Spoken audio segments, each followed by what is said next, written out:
গতকালকে বৃষ্টির কারণে মাহফিল হয়নি, তারপরও আপনারা এখানে এসেছেন আমার আর আমার বাবার কথা শোনার জন্য নয়, আল্লাহর কথা শোনার জন্য। অতএব জমিন আমরা আল্লাহর কথা হবে আল্লাহর জমিনে আল্লাহর কথা আমরা উন্মুক্ত ভাবে বলতে চাই, কাউকে 2 পয়সা ট্যাক্স দিতে চাই না। আল্লাহর জমিনে আল্লাহর কথা শোনার যারা আয়োজন করে তারা মুমিন। আল্লাহর জমিনে আল্লাহর কোরআনের কথা যারা শুনতে আসে তারা মুমিন। আর যারা আল্লাহর জমিনে আল্লাহর কোরআনের কথা বন্ধ করে এরা ফেরাউন, নমরুদ এবং তাদের দোসর। এ যুগে যদি আল্লাহর নবীও আসতো, নবীদের কথাকেও এরা বন্ধ করে দিত। কারণ এদের রক্তের ভিতরে ফেরাউনের রক্ত, নমরুদের রক্ত, সাদ্দাদের রক্ত, কারণের রক্ত, হামানের রক্ত না প্রবেশ করলে আল্লাহর কোরআনের কথা বন্ধ করার মতো দুঃসাহস এরা দেখাতে পারত না। ভূমিকা ছাড়াই আমরা সরাসরি কথা শুরু করতে চাই। আল্লাহ পাক আমাদের আজকের আলোচনাকে কবুল করুক। জোরে কান আমিন। আরো জোরে বলেন আমিন।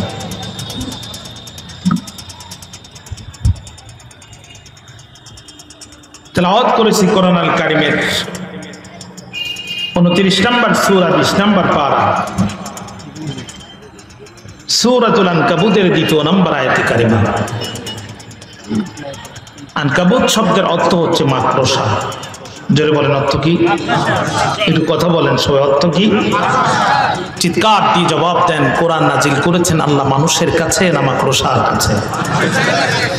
আরো জোরে জবাব দেন, মানুষের মর্যাদা বেশি নাকি মাকড়সার মর্যাদা বেশি? ওয়ালাকাদ কাররামনা বানি আদম। জাযাকাল্লাহু খায়রান। আল্লাহ বলছেন আমি মানুষের রেসপেক্ট, অনার, সম্মানকে বৃদ্ধি করে দিয়েছি। কোরআন নাজিল করলেন আল্লাহ মানুষের কাছে, মর্যাদাও মানুষের বেশি। তাহলে এখন প্রশ্ন হচ্ছে মাকড়সার নাম দিয়ে সূরা নাজিল করার কারণ কি? এই সূরার নাম কেন মাকড়সা হলো? বামে কথা হচ্ছে কেন? কারা এরা?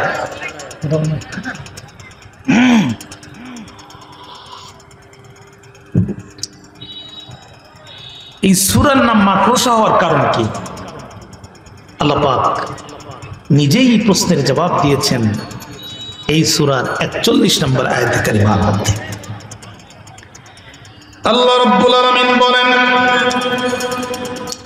মাসালুল লাযীনা ইত্তাখাযু মিন দুনিল্লাহি আউলিয়া কামাসালিল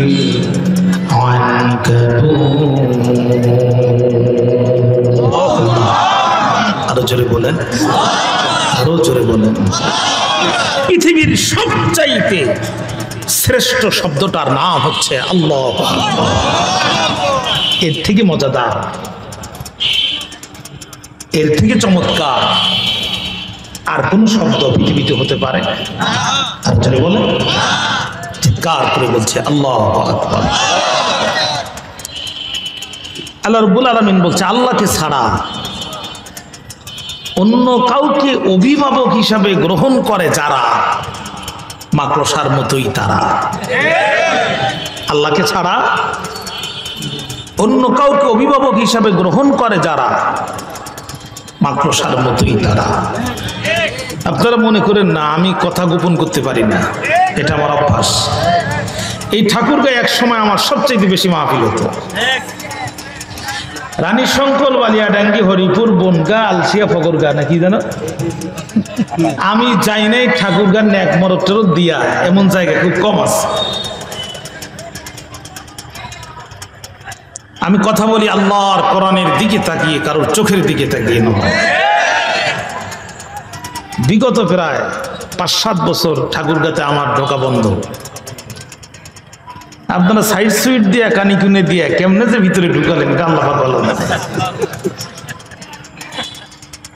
তো বহুদিন পরে চান্স পাইছি আজকে, একবারে কাজা নফল ওয়াজিব সব একসাথে আদায় করব ইনশাআল্লাহ, যদি আল্লাহ পাক আমাদের সুযোগ দান করে।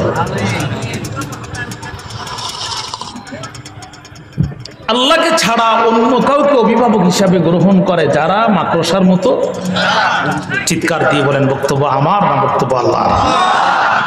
বক্তব্য আল্লাহ। রাগ যদি করতে হয় তাহলে আপনাকে আল্লাহর সাথে রাগ করতে হবে। আমরা আমাদের বানানো কথাবার্তা আপনাদেরকে বলি না। আপনারা যে এতগুলো মানুষ আসছেন, আমার ব্যক্তিগত দাওয়াতে আপনাদেরকে নিয়ে আসতে গেলে আমার মিনিমাম 3 লক্ষ টাকা খরচ করা লাগবে। পোল্ট্রি দিয়ে তৈরি করা বিরিয়ানি খেতে মানুষ আর যায় না এখন, গরু অথবা খাসি, ঠিক না ঠিক বলে? এবং এই লোকগুলোকে যাতে বিশৃঙ্খলা না করে এজন্য আমার আবার পুলিশ টাকা লাগতো থানা থেকে প্রায় 5-6 জন। গ্রাম্য পুলিশ চৌকিদারকে খবর দেওয়া লাগতো তার আরো 1 সপ্তাহ আগে। তারপরও এখানে কোনো বিশৃঙ্খলা হবে না এটা নিশ্চয়তা নেই। গতকালকে বৃষ্টির কারণে মাহফিল হয়নি, তারপরও আপনারা এখানে এসেছেন আমার আর আমার বাবার কথা শোনার জন্য নয়, আল্লাহর কথা শোনার জন্য। অতএব জমিন আমরা আল্লাহর কথা হবে আল্লাহ।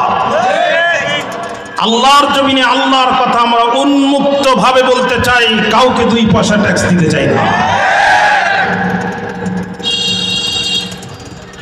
আল্লাহর জমিনে আল্লাহর কথা শোনার যারা আয়োজন করে তারা মুমিন। আল্লাহর জমিনে আল্লাহর কোরআনের কথা যারা শুনতে আসে তারা মুমিন। আর যারা আল্লাহর জমিনে আল্লাহর কোরআনের কথা বন্ধ করে এরা ফেরাউন, নমরুদ এবং তাদের দোসর। এই যুগে যদি আল্লাহর নবীও আসতো, নবীদের কথাকেও এরা বন্ধ করে দিত। কারণ এদের রক্তের ভিতরে ফেরাউনের রক্ত, নমরুদের রক্ত, সাদ্দাদের রক্ত, কারণের রক্ত, হামানের রক্ত না প্রবেশ করলে আল্লাহর কোরআনের কথা বন্ধ করার মতো দুঃসাহসের দেখাতে পারত না। এই জন্য আমরা আল্লাহর জমিনে আল্লাহর কোরআনের কথা শুনতে চাই। রাজি আছেন ইনশাআল্লাহ? আল্লাহ পাক আজকের এই মাহফিলকে কবুল করুন। ভাইরা, তাহলে জবান খুলে বলেন আমাদের অভিভাবক কে? আরো জোরে কোন? নামটা কিন্তু আল্লাহ না, শব্দটা হচ্ছে আল্লাহ। মুখটা একটু গোল হবে, আল্লাহ। জোরে বলেন আমাদের অভিভাবক কে? ভাইরা আমার, আল্লাহ রাব্বুল আলামিন বলেন আল্লাহু ওয়ালিয়ুল্লাযীনা আমানু ইউখরিজুহুম মিনাজ-জুলুমাতি ইলান-নূর। আমার আল্লাহ বলেন তোমরা যারা আমি আল্লাহকে রব বলে মেনেছ, আমার নবীকে যারা আদর্শ নেতা বলে গ্রহণ করেছ, আমার কোরআনকে যারা সংবিধান রূপে মেনে নিয়েছ, তারা শুনে রেখে দাও আমি তোমাদের রব আসমান থেকে ঘোষণা করলাম আমি নিজেই তোমাদের বন্ধু হয়ে গেলাম। আল্লাহ নিজেই ঘোষণা দিচ্ছেন তোমরা যারা ঈমানের ঘোষণা দিয়েছো আমি আল্লাহ তাআলা নিজেই তোমাদের বন্ধুত্বের অফার পেশ করলাম। সুবহানাল্লাহ। প্রকৃত বন্ধু কে? বিপদের দিন উপকার করে যে প্রকৃত বন্ধু হলো সে বিপদের দিন খুঁজে পাওয়া যায় না যার প্রকৃত বন্ধু বলে দাবি করা মানায় না তার। কারণ সুসময় বন্ধু বটে অনেকেই হয়, অসময় হায় হায় কেউ কারণ নয়। আল্লাহ বলেন আমাকে বন্ধু বলে ঘোষণা করার কারণে, আমার প্রতি ঈমান আনার কারণে, আমার নবীকে আদর্শ নেতা বলে ঘোষণা করে দেওয়ার কারণে তোমরা জমিনে নির্যাতিত হবা, তোমরা জমিনের মধ্যে নিপীড়িত হবা, তোমরা কারাগারে থাকবা, তোমাদের ঘর বাড়ি ভেঙে দেওয়া হবে, তোমাদের নামে মিথ্যা অভিযোগ দায়ের করা হবে। আর আমি তোমাদের রব আসমানে বসে সহ্য করবো সব, এইটা হতে পারে না। আমার দায়িত্ব হলো ইখরিজুহুম মিনাজ-জুলুমাতি ইলান-নূর। তোমরা বিপদে অন্ধকারে পড়বে যখন আমি আল্লাহ নিজেই তোমাদের আলোর পথটা দেখাই দেব, ঠিক তখন। আর যদি বলতে মন চায় না সুবহান। বিশ্বনবী সাহাবী হযরত সাদ বিন আবি ওয়াক্কাস রাদিয়াল্লাহু তাআলা আফ্রিকার বুকে কালেমার পতাকা উড্ডয়ন করার জন্য রওনা শুরু করে দিলেন। যখন সামনে বিশাল নদী পড়ে গেল তখন হযরতে সাদ ডাক দিয়ে বলে, সঙ্গী সাথী এখানে নিভে যাবে কি ইসলামের বাতি? সাথীরা ডাক দিয়ে বলে, সেনাপতি এই আপনারা কি ইউটিউবার নাকি? ভাই এরকম ডিস্টার্ব করা যাবে না, শুধু আমার দিকে তাকে দেখতে হবে।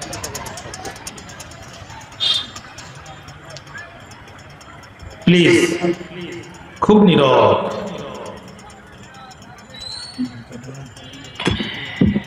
আমি সরাসরি কোরআন থেকে আলোচনা শুরু করেছি। যতক্ষণ বসে থাকবেন জীবনের আমলনামা মাফ হতে থাকবে, গোনা মাফ হতে থাকবে, সব যোগ হতে থাকবে। এই জন্য মোবাইল টেলিফোনে সবগুলো সাইলেন্ট করে ফেলেন, সবগুলো প্রয়োজনে বন্ধ করে ফেলেন, শুধু আমার দিকে তাকান। আল্লাহ তাআলা আজকে মাহফিলকে কবুল করুক। জোরে কালাম আরো জোরে বলেন। আপনারা বিরক্ত হলে আমাকে সিগন্যাল দিবেন, আমি সাথে সাথে দোয়া করব। আপনারাও বাঁচবেন, আমিও বাঁচব। রাজি আছেন ইনশাআল্লাহ? আচ্ছা, তাকান আমার। বিশ্বনবী সাহাবী হযরত সাদ বিন আবি ওয়াক্কাস রাদিয়াল্লাহু তাআলা আনহু আফ্রিকার বুকে কালেমার পতাকা উড্ডীন করার জন্য রওনা শুরু করে দিলেন। যখন সামনে বিশাল নদী পড়ে গেল, তখন হযরত সাদ ডাক দিয়ে বলল, সঙ্গী সাথী এখানে নিভে যাবে কি ইসলামের বাতি? সাথীরা ডাক দিয়ে বলল, সেনাপতি আমরা মুসলিম জাতি, কোনো বাধা থামাতে পারে না আমাদের গতি। দেখছি সামনে বিশাল নদী, খরস্রোত হয় যদি আপনি রওনা শুরু করে দেন, সঙ্গে আছে আমাদের মজবুত ঈমান, যার পদতলে পিষ্ট হয়ে যাবে AK-47 গোলা বারুদ মিসাইল আর কামান। ওরা তো সামান্য কাফের বেঈমান। রওনা করলেন শুরু, আল্লাহকে বললেন গুরু, লিল্লাহি তাকবীর বলে ঝাঁপিয়ে পড়লেন সমুদ্রের কিনারে। মাছগুলো অস্ত্রের মুখে মুখ দিয়ে পার করে দিল ওপারে। একটি পানি পড়ছিল পড়ি, মাছ একটা তৎক্ষণাৎ সেটা সমুদ্রের কিনারে দিল তুলি। এই সংবাদ পৌঁছে গেল আফ্রিকায়। সে দেশের প্রেসিডেন্ট পড়ে গেলেন বড় কায়দা। ডাক দিয়ে বলে, আমার দেশের মানুষ হইও না তোমরা বেহুশ। সমুদ্রের মাছে মুসলমানের ফেলে যাওয়া একটা পানির পটকে কিনারায় পৌঁছায় দিয়েছে।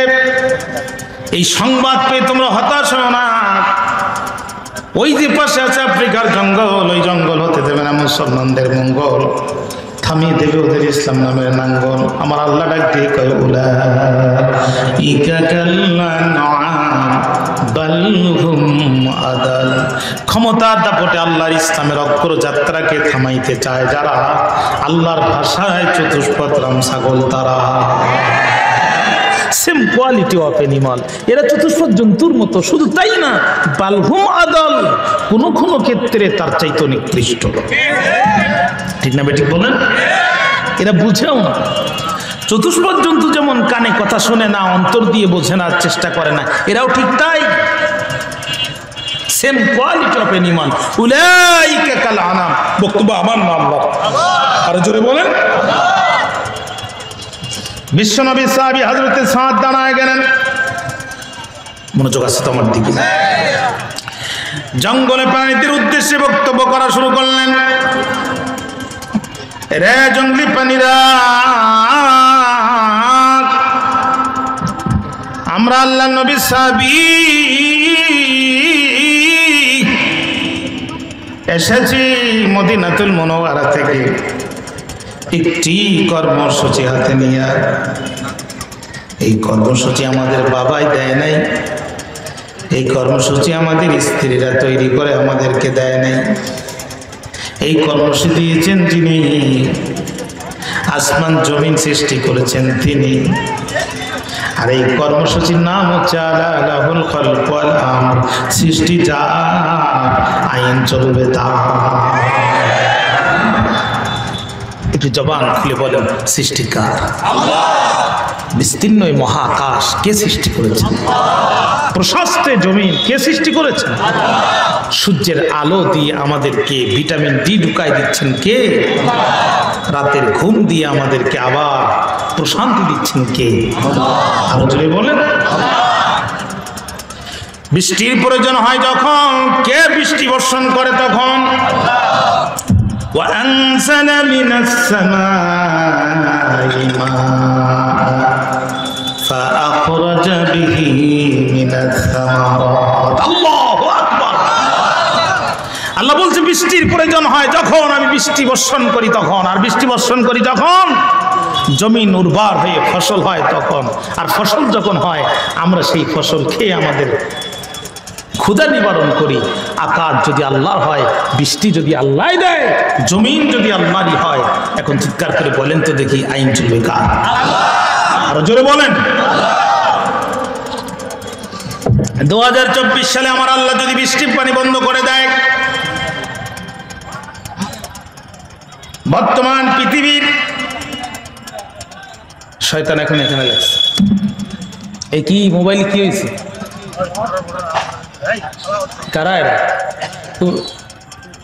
আল্লাহ সব তো মাদ্রাসায়। হে আল্লাহ, 3টেই মাদ্রাসার হুজুর।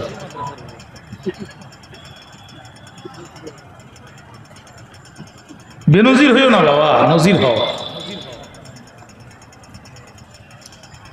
মনোযোগ আছে আমার দিকে? একটু আওয়াজ দেন তো আল্লাহু আকবার। আরো জোরে আওয়াজ দেন আল্লাহু আকবার। আরো জোরে আওয়াজ দেন আল্লাহু আকবার। আল্লাহ তাআলা কবুল করুক জোরে কান আল্লাহ। আপনারা খুব বিরক্ত হয়ে পড়েছেন আমার মনে হচ্ছে। মনোযোগ আছে কি আমার দিকে?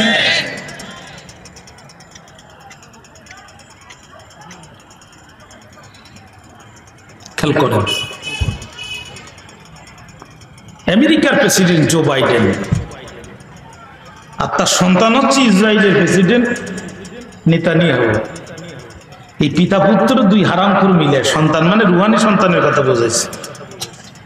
এই পিতা পুত্র 2 হারামখোর মিলে 7 মাস ধরে ফিলিস্তিনে প্রায় 38,000 মুসলমানকে হত্যা করেছে। শুধু এইবারের হামলা 38,000 মুসলমান হামলা করার পরে এখন হামাসের পাও ধরতেছে যে আমাদেরকে যুদ্ধ থেকে বেরিয়ে যাওয়ার বুদ্ধি দেওয়া। ইসরায়েলের গোয়েন্দা বিভাগের প্রধান সাবেক, উনি একটি সাক্ষাৎকার দিয়ে বলছে হামাসের যে যোদ্ধা মুসলিমগুলো আছে এরা জীবন দেওয়ার জন্য উন্মাদ আর পাগল। এদেরকে আমরা কেন এদেরকে পরাজিত করতে পারে এমন শক্তি পৃথিবীতে নাই।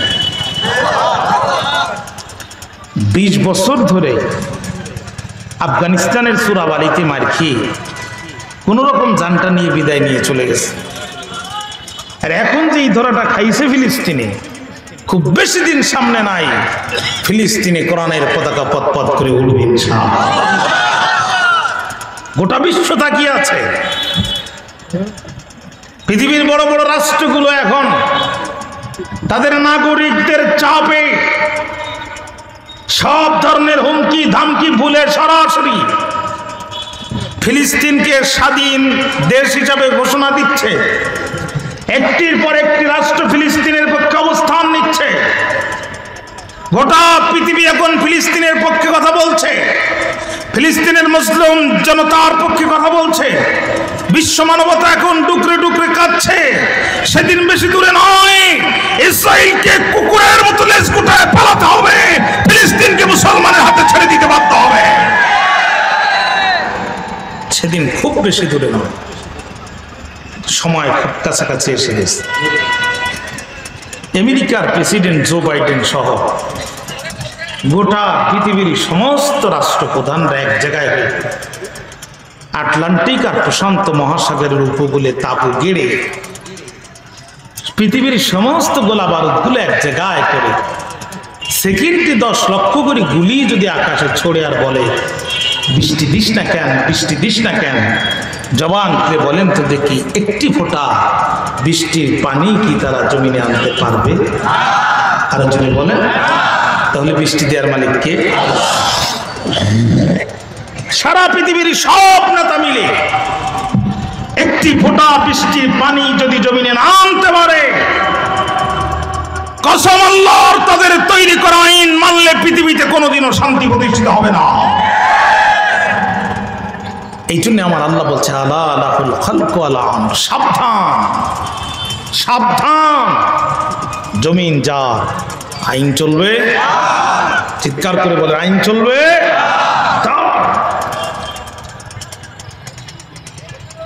বিমানের কোন সুইচ চাপ দিলে বিমান চলবে, কোন সুইচ চাপ দিলে কিয়ামতের আগ পর্যন্ত বিমানটি আর স্টার্ট নেবে না, এটা বিমানের পাইলট ভালো জানে না নৌকার মাঝি ভালো জানে? কথা বলে না। এখন নৌকার মাঝি যে যদি বলে পাইলট ভাই সারা জীবন নৌকা চালাইছে, বিমান চালাইতে পারিনি, মনে বড় সাত জীবনে একটাবার বিমান চালানো। এখন নৌকার মাঝির শখ পূরণ করতে যাই বিমানের পাইলটের আসনে যদি নৌকার মাঝিরে বসায় দেন, বিমান চলবে? জোরে বলেন।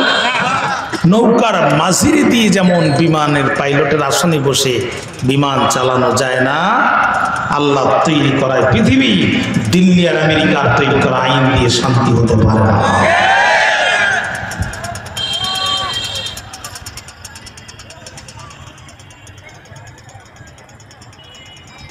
এই জন্য জমিন যা আইন চলবে। আমি মাঝে মাঝে বক্তৃতা বলি, আমরা মোবাইল ব্যবহার করি, এই মোবাইলগুলো যখন আমরা বাজার থেকে কিনি তখন একটা ফোন দেয়, একটা চার্জার দেয়, একটা ইয়ারফোন দেয়, ফ্রি আরো দুটো পাঁচটা জিনিস দিলেও দিতে পারে, কিন্তু মূল্যবান একটা জিনিস দেয়, ইংরেজিতে লেখা ছোট্ট একটি বই, কেউ বলে ক্যাটালগ, কেউ বলে গাইডলাইন, কেউ বলে গাইড বুক, যে যাই বলে বলুক না কেন, ওই ছোট্ট বইটি হচ্ছে ওই মোবাইলের জন্য সংবিধান। জোরে বলেন এটা কি সংবিধান? কোন সুইচ চাপ দিলে মোবাইল অন হবে, গোপন মেসেজগুলো কিভাবে সেভ করে রাখা লাগবে, এই সবগুলো প্রযুক্তি শেখানো আছে ছোট্ট বইটির ভিতরে। এখন আপনি যদি বাম হাতে নোকিয়ার মোবাইল নেন, ডান হাতে নোকিয়ার মোবাইল নেন, আর বাম হাতে স্যামসংয়ের ক্যাটালগ নেন, স্যামসংয়ের বই পড়তেছেন আর নোকিয়ার বাটন চাপতেছেন, মিলবে? কথা কয় না, মিলবে? স্যামসংয়ের বই পড়েন আর নোকিয়ার মোবাইল চালান, ও মোবাইল চলবে? সামান্য দুনিয়ায় মানুষের তৈরি করা স্যামসংয়ের মোবাইল দিয়ে ক্যাটালগ দিয়ে যদি নোকিয়ার মোবাইল না চলে, নোকিয়ার ক্যাটালগ দিয়ে যদি স্যামসংয়ের মোবাইল না চলে, আল্লাহর কসম করে বলছি, আল্লাহ তৈরি করা মানুষ কোনোদিন মানব রচিত আইন দিয়ে চলতে পারে না। এজন্য জমিন যার, আইন চলবে তার। এজন্য মুসলমান যারা মৃত্যুর আগ পর্যন্ত আল্লাহর আইনের পক্ষে কথা বলেই যাবেই তারা।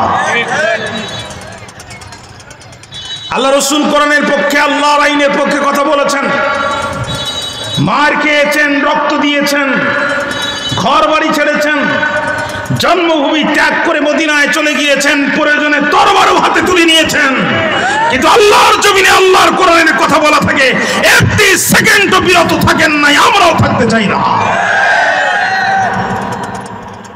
জমিন যা, আইন চলবে। আল্লাহর জমিনে আল্লাহর আইনের কথা বলা এটি কি অপরাধ?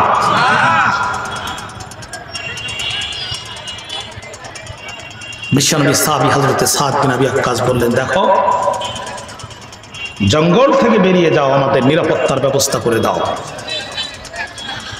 আর যদি তোমরা মনে করো না জঙ্গল থেকে তোমরা ছাড়বে না, তাহলে সাদের বাহিনীর সামনে বেরিয়ে এসো, এ বিশাল সমুদ্র পাড়ি দিয়ে এসেছি কাপুরুষের মতো তোমাদের ভয়ে পালানোর জন্য নয়, হয় এই জমিনে আল্লাহর দ্বীনের পতাকা উড্ডয়ন হবে, তা না হলে এ দেহ শহীদ হয়ে জান্নাতে চলে যাবে। বেরিয়ে এসো জঙ্গল থেকে।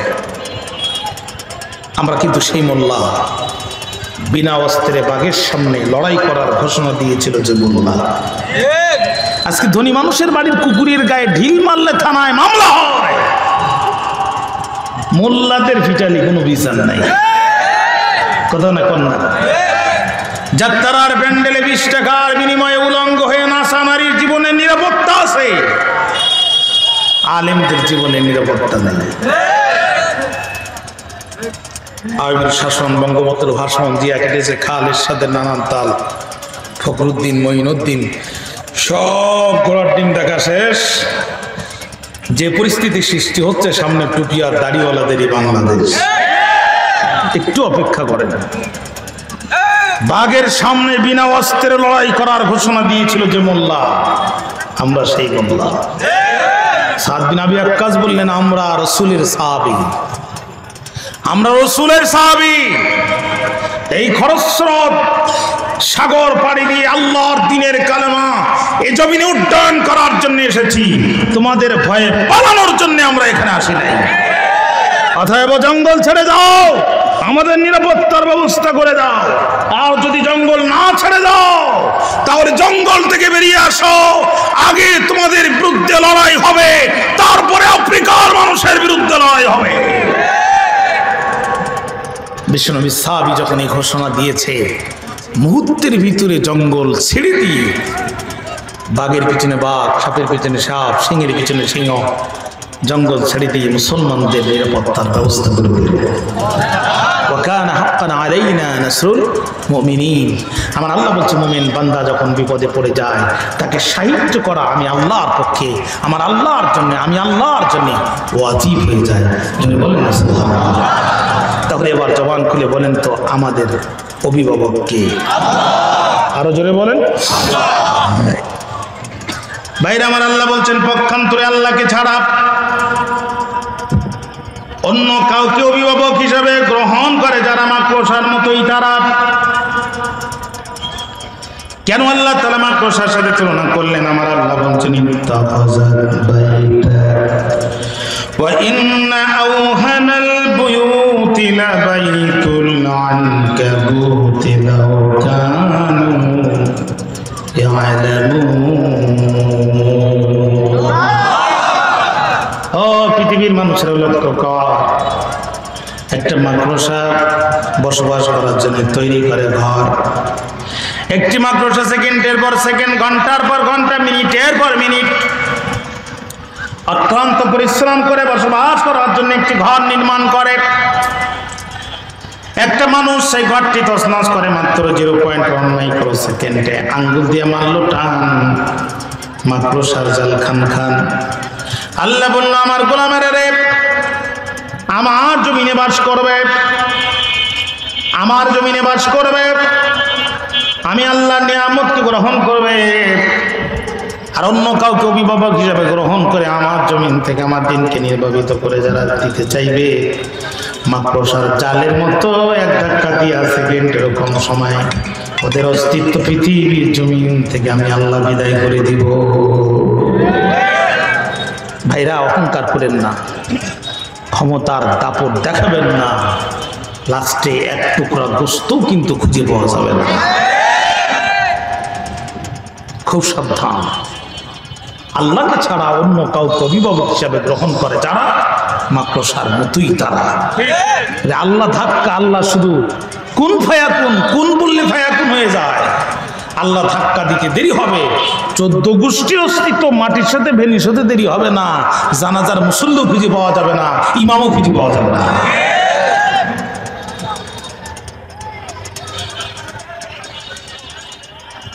We can conclude here a history from the life of our Prophet Muhammad sallallahu alaihi wasallam. For understanding this ayat, ayat বোঝার জন্য আমরা বিশ্বনবীর জীবনী থেকে এখানে ছোট্ট একটি কথা যোগ করতে চাই। আপনাদের কি মনোযোগ আছে আমার কাছে?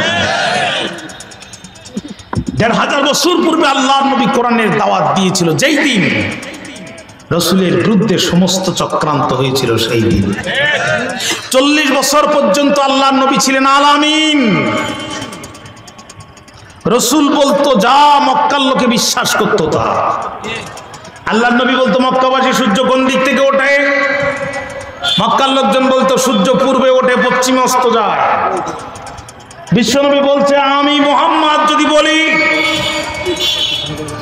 সূর্য পশ্চিমে উদিত হয় আর পূর্বে অস্ত যায়, তোমরা কি আমার কথা বিশ্বাস করবে?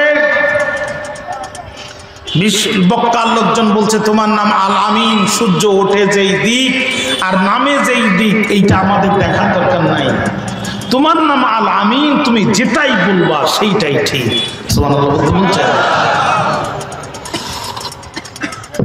বিশ্বনবী তখনই বললেন, ইন্নী রাসূলুল্লাহি ইলাইকুম জামিয়া, আমি বিশ্ববাসীর জন্য রসুল হয়ে এসেছি। কাজী মূর্তি পূজাকে তোমরা বন্ধ করো, আল্লাহর আইনকে চালু করো। যে মক্কার লোকজন নবীকে আলামীর উপাধি দিয়েছিল, এ কোরআনের দাওয়াত দেওয়ার পরে আল্লাহ রাসূলকে হত্যা করার জন্য সেই মক্কার লোকজনই দারুন নদওয়া নামক অবৈধ ট্রাইব্যুনাল তৈরি করেছিল। আজ যদি আমরাও কোরআনের হক আদায় করে দাওয়াত যারাই পৃথিবীতে দিচ্ছে, তারাই বাতিলের দ্বারা নির্মম নির্যাতনের শিকার হয়ে বছরের পর বছর কারাগারে নিক্ষেপ হচ্ছে। নবীজি দাওয়াত দিয়ে দিলেন, চারিদিকের পরিচিত মানুষগুলো মুহূর্তের ভিতরে অপরিচিত হয়ে গেল। আপনার বলেন তো আল্লাহ নবী কথা বলেছিলেন কার? আচ্ছা, আপনারা কেন জানি আজকে মোটে আওয়াজ দিতে চাচ্ছেন না, এর কারণ কি? কষ্ট হচ্ছে আপনাদের, আমি বুঝতে। হ্যাঁ, এই যে জোরে বলেন, জমিন কার? এর কণ্ঠ দিয়েছেন কে? কোরআনের মাহফিলে বসে যদি আল্লাহর জন্য আওয়াজ না দেন, আওয়াজ দিবেন কার জন্য? খুব বিরক্ত।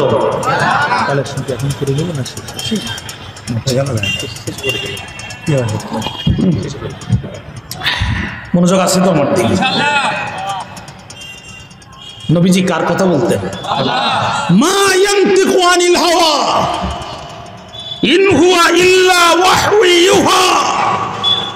আল্লাহ নিজেই বলছেন, আমার নবী আমি আল্লাহর কথা ব্যতীত অন্য কারোর কথা বলে না। আমি আল্লাহর, আমার নবী বলে যা আমি আল্লাহর কথা তা। ওয়ালাউ তাকাওয়ালা আলাইনা বাদাল কাওয়িল, আমার নবী যদি আমি আল্লাহর কথা ব্যতীত আর একটি কথা বলতো, আমি তার কণ্ঠনালী ছিঁড়ে ফেলতাম, আমি তার ডান হাত চেপে ধরতাম। তাহলে আল্লাহ রাসূল কথা বলেছে, নবীর বিরুদ্ধে নির্মম নির্যাতনের দাবানল এসেছে, ট্রাইব্যুনাল গঠন হয়েছে, মিথ্যা রায় রাসূলের বিরুদ্ধে এসেছে, রাতের আধারে মাতৃভূমি ত্যাগ করেছে শুধুমাত্র আল্লাহর কথা বলার জন্য। 50 বছরের মুফাসসির কোরআনের চূড়ান্ত খেদমতের পরও 13টি বছর কারাগারে নিক্ষেপ হয়েছে আল্লাহর কোরআনের কথা বলার জন্য।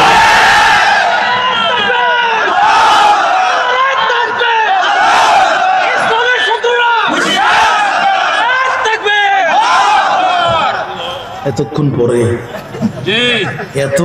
পরে মানুষ এত অলস হয়ে গেছে, আর বলেন না। মনোযোগ আছে তো আমার?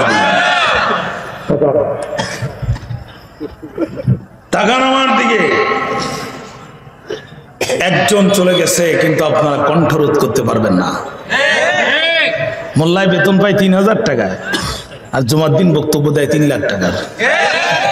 এতে কারোর দিকে তাকায় না, কাউকে পরোয়া করেন না। ছোট্ট জুমার মসজিদ, 20টা মুসল্লি, সেখানেও মোল্লা বলতেছে জমিন যা আইন চলবে। আপনারা কয়জনকে ঠেকাবেন? কয়জনকে মারবেন? মারতে পারবেন না। আল্লাহর জমিনে আল্লাহর কোরআনের কথা চলবে। বরং ইতিহাস এটাই প্রমাণ করে, যারাই যুগে যুগে ফেরাউন আর নমরুদের ভূমিকা পালন করে কোরআনে বুদ্ধ অবস্থান নিয়েছে, এরা জুতা পিটা খেয়ে এমন বিদায় হয়েছে, লাশটাও খুঁজে পাওয়া যায়নি, একটু করে গোশতও খুঁজে পাওয়া যায়নি।